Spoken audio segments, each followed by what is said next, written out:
Hi, I'm James Ward, a developer advocate at Google. I want to give you a demonstration of how you can set up what I call serverless scheduled jobs on Google Cloud using a couple different pieces of Google Cloud. To get started, we're going to deploy an application on Google Cloud Run, and that'll provide some infrastructure that we need. So this is on GitHub, and then James Ward, and then webhook-runner. This is an application. You can go check out the source code and stuff for that. But what I'm going to do is just click this Run on Google Cloud button. This will ask me, am I sure I want to do this? And I'm going to confirm. Yep, I do. I trust those things.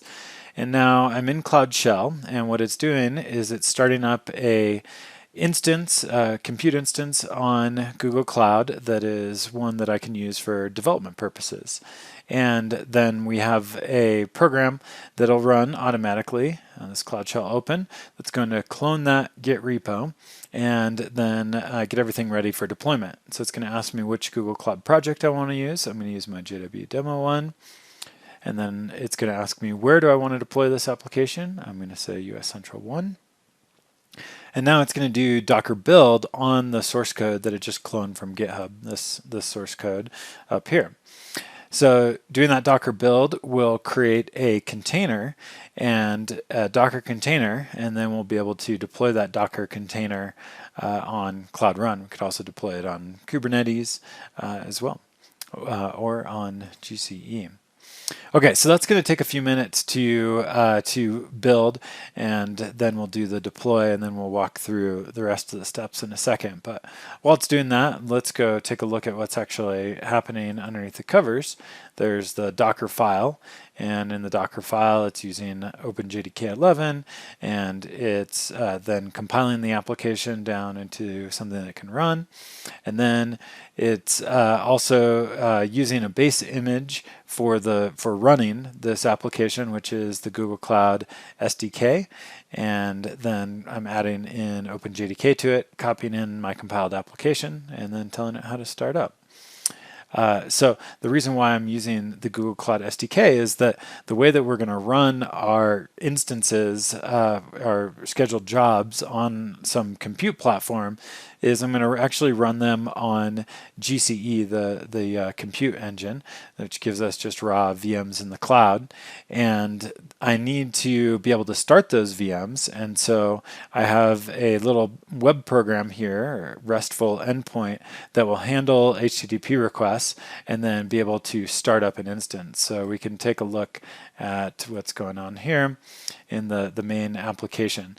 So when we get a post, I think to just slash, then it's going to parse the JSON that was posted in, and then it's going to try to describe the instance that based on the information that was passed in. And if it can't describe it, it's going to create one. If it can describe it, it's going to update it and then start it. And so that's all that happens. So the way that this is going to work is, let's go back to the README, is that we're going to get this HTTP endpoint where we're going to tell it where we want to start an instance. So we're going to give it our project zone, we can give it a machine type, and then the container image that we want to run. So for our serverless scheduled jobs, we need to run a scheduled job from a Docker container. And so in this case, my scheduled job is not going to be very exciting. It's just going to run the Docker Hello World application. And all that does is print out some output. But of course, for your use case, you would use your container image that would do your scheduled job. And then we could also specify a name. Okay, so when we make this post request to this application that we're going to have up and running in a second, then it's going to go start up that GCE instance with that container to run our scheduled job. But then it's also going to shut down that instance after the scheduled job is completed. And so that's where the serverless part comes in, is that we're only going to pay for the GCE usage when it's actually actively processing a job. Okay, let's check back in on our Docker build. Looks like that's still going. It takes a few minutes to do that Docker build. It's going to pull down all the dependencies for this application and then compile them and that sort of thing. So It takes a few minutes, but so this webhook runner is going to run on Cloud Run, which is also serverless. So really, this is just a little gateway to be able to call a gcloud command. Which let's go take a look at the gcloud commands that it's going to call underneath the covers. Those are in this instance util, and we'll see that, for instance, there is a create, and we're going to use gcloud compute instances create with container. That's how we can create a GCE instance that will run a Docker container, and then we give it some information. We're going to tell it not to restart that container if it fails, and the reason for that is that for a scheduled job, you don't want it to retry. Usually, you want to manage that flow externally, and so we're just going to have it stop when it's done, and then we give it some information about the container and where to run it. But there's one other little trick that we have to do, because when we run a compute instance from a container, when that container exits, the instance won't stop. It'll just keep running, and we don't want that, because we don't want to have to pay for that container to be running when we're not actually using it. And so what I've done is I have a start script that also gets added to this instance, and what the start script does is it's just watching for Docker to be done with running that scheduled job process, and when it's done, it powers off the instance. And so this is just a start script to start up a service to do exactly that. So that's a little trick to make this serverless and not waste resources. Okay, let's check back again. Okay, great. So our Docker build is finished. We've pushed that Docker container that was created from the build up to the Google Container Registry, and now we're doing gcloud run deploy to deploy that container up on Cloud Run. And so now there's another thing that we're doing with this webhook runner is that we don't want to allow unauthenticated requests, because that we don't want anyone on the web to be able to go run a Docker container. And so we're only allowing authenticated requests to come into this this Cloud Run application. So, but then we do need to be able to make authenticated requests to this Cloud Run application. So here in Cloud Shell, the setup script that has done the deploy and is now setting up service accounts. So we have two service accounts that we're using for this Cloud Run application. There's one service account, this webhook runner invoker, and then a random number, and that's used for calling this Cloud Run service called webhook runner. So we need to, that's one of the possible accounts that would be authenticated. And so if we are that user making a request to this application, then we'll be able to make that request. But if we're not that user, or not one of the other allowed users, then we won't be able to make that request. So that's one thing we do. And then we allow the webhook runner invoker to call the webhook runner service. Okay, then we create another service account, which is webhook runner. And this is the service account that our Cloud Run application runs as. And so I wanted to limit the scope of what this application can actually do. And so what I've done is create a special service account that has limited privileges. And so when this application gets called and does the gcloud commands that you'll see that we looked at here in this instance util, these gcloud commands, when it does those, I don't want it to be able to do much more than create a GCE instance. And so what I'm doing is I'm creating a service account, this webhook runner, and then I am giving it some permissions to allow it to create GCE instances. And so there's a role that I'm assigning to it that allows it to do that. But it won't have access to do a whole bunch of other things on Google Cloud, so that's good. Okay, so we've automatically set up those two service accounts and assigned those in the way that they need to be assigned. And you can go check out the source code for those if you look in the webhook runner, and then .gcloud, and then there's the service accounts.sh, and there's all the commands that it calls to set all that up. Okay, so now this is saying we can go check out a few things in our set up. There's some information on how to set up the scheduled job, which we'll get to in a second. But before we go and set up the scheduled job, we have some information on how to just test this service. And so what it gives me is the curl command that I can just copy and then paste inside of Cloud Shell. And now I'm doing a post request to my Cloud Run application.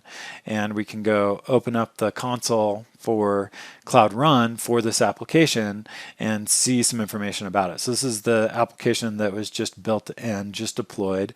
We can see that there's 2 revisions here.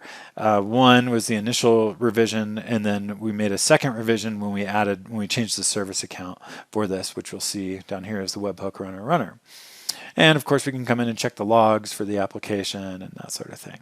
Okay, so now this request is telling Cloud Run, okay, go now start this instance and use the container image hello world.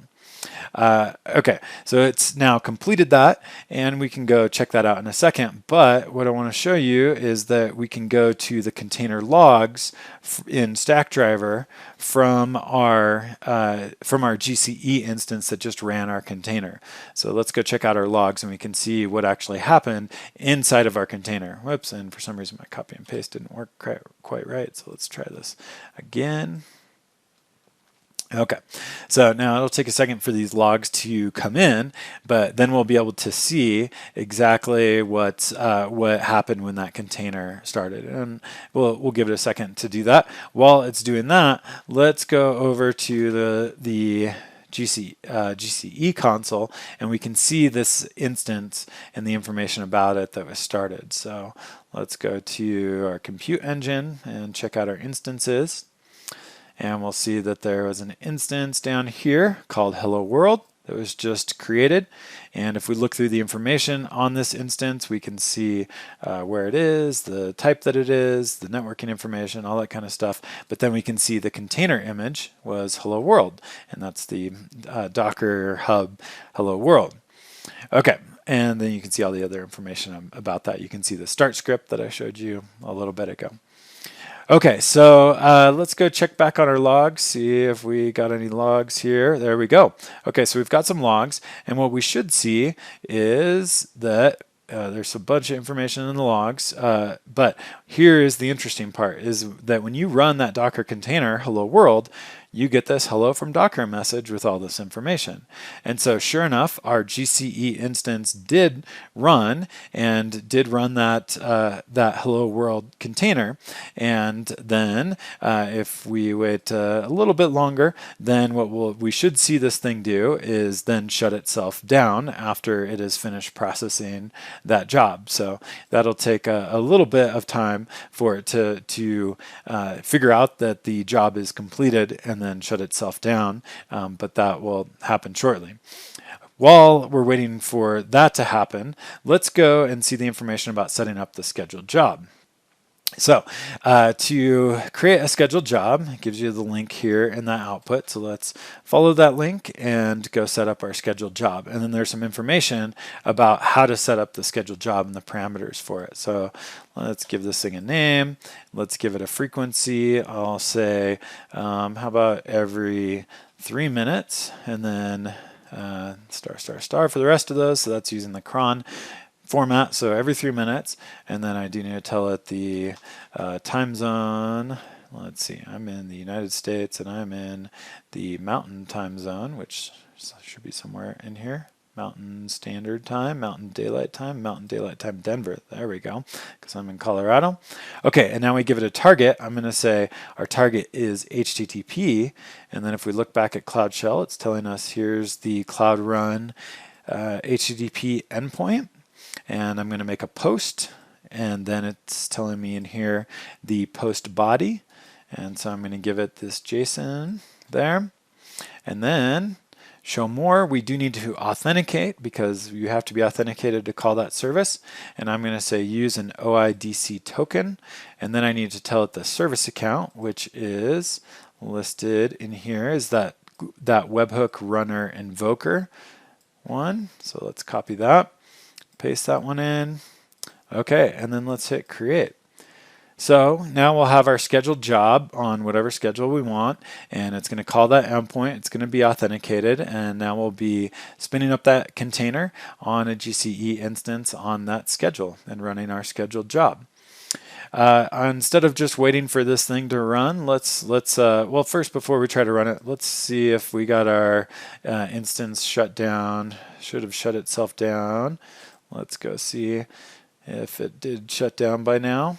Sometimes it takes a couple minutes. There we go. It did shut down. Great. Okay, the instance is stopped, but we're going to go run our scheduled job, which should make that request and start this thing back up. So let's go back to our logs, and let's see if we can see this thing run once again. So sometimes the logs lag a little bit, so we may not be seeing exactly the latest information there, but ultimately what we should see is the container start back up and run that container again and then shut itself back down once it's done. So there we go. Sure enough, our instance is running again, and once the logs reach their way in here, then we should see the same thing that we saw before. It's going to run that hello world container and then shut itself down. So now we have a scheduled job that is calling our service on Cloud Run authenticated, which is creating a GCE instance and based on a container and running that container and then shutting down. So there is our serverless scheduled jobs on Cloud Run and GCE and Google Cloud. Thanks for watching.